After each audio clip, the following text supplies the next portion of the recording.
শুধু দর্শক মণ্ডলী, আমি ডক্টর অনুপম পোদ্দার। আমি পেরিডন্টিস্ট এবং লেজার স্পেশালিস্ট। আজকে আমরা যে বিষয় নিয়ে আলোচনা করব, যে আমাদের কাছে রোগীরা আসে সাধারণত বলে থাকে, ডাক্তার সাহেব, আমি তো রেগুলার ঠিকমতো ব্রাশ করি, হ্যাঁ আপনারা যেভাবে বলেন সেভাবে ব্রাশ করি, কিন্তু আমাদের দাঁতের প্লাক বা ডিপোজিট বা ক্যালকুলাস জমে যায়, এটা কেন?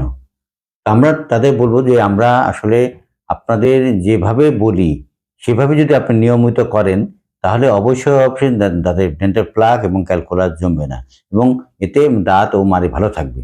তা আমরা সাধারণত রোগীরা আমাদের কাছে যখন আসে, তখন যদি তাদের জিজ্ঞেস করা হয় যে আপনি দেখান তো কিভাবে দাঁত ব্রাশ করেন, তারা সাধারণত যেভাবে দেখায়, আমি যদি আপনাকে দেখাই যে রোগীরা আমাদের কাছে এসে এরকম ব্রাশ করতে বলে তাদের দেখায়, এবং তারা বলে যে হ্যাঁ, তারা এরকম এরকম ব্রাশ করে, এরকম এরকম করে ব্রাশ করে, মানে হরিজন্টালি দাঁত ব্রাশ করে। কিন্তু আমরা মনে করি যে এই ব্রাশ করার টেকনিকটা কোনো ক্রমেই দাঁত ও মাড়ির জন্য সহায়ক না।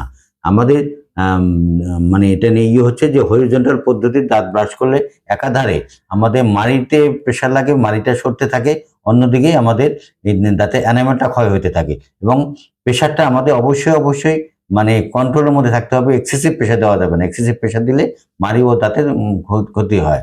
তা আমরা বলে থাকি ব্রাশিং এর নিয়মটা হচ্ছে দাঁতের ব্রিসলটা আমাদের মাড়ির মধ্যে ধরে আমরা রুলিং মেথডে আমরা উপর থেকে নিচে আলতোভাবে আলতোভাবে আমরা ব্রাশ করে ফেলবো। আলতোভাবে আমরা যদি ব্রাশ করি, আমরা আমরা আমরা দেখাচ্ছি যে এইভাবে যদি আপনারা ব্রাশ করেন, তাহলে আপনার দাঁত ও মাড়ি ভালো থাকবে। আমরা এই বাক্কাল সারফেস গুলো এইভাবে করব, এবং আমাদের যে ভিতরের দিকে আমরা এইভাবে ব্রাশ করব, এবং আপনার যে ইন্টারনাল লিঙ্গুয়ালি আমরা এইভাবে ব্রাশ করব।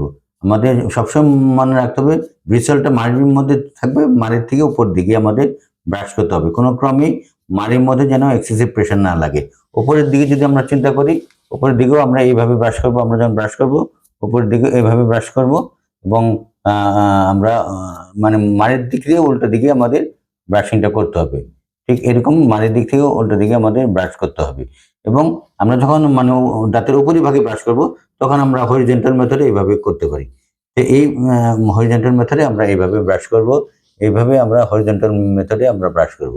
তো এইভাবে যদি আমরা নিয়মিত ব্রাশ করি, তাহলে আমার মনে হয় না কোনো পয়েন্টে আমাদের দন্ত পাথরি বা ডেন্টাল প্লাক জমে থাকবে, এবং ডেন্টাল প্লাক যদি জমে না থাকে, সেটা আমাদের দাঁত ও মাড়ির জন্য অবশ্যই বেশি ভালো। আমরা মনে করি যে আপনারা সঠিক নিয়মে, সঠিকভাবে এবং সঠিক পদ্ধতিতে যদি দাঁত ব্রাশ করেন, তাহলে আপনার দাঁত ও মাড়ির রোগ মানে না হওয়ার সম্ভাবনা বেশি।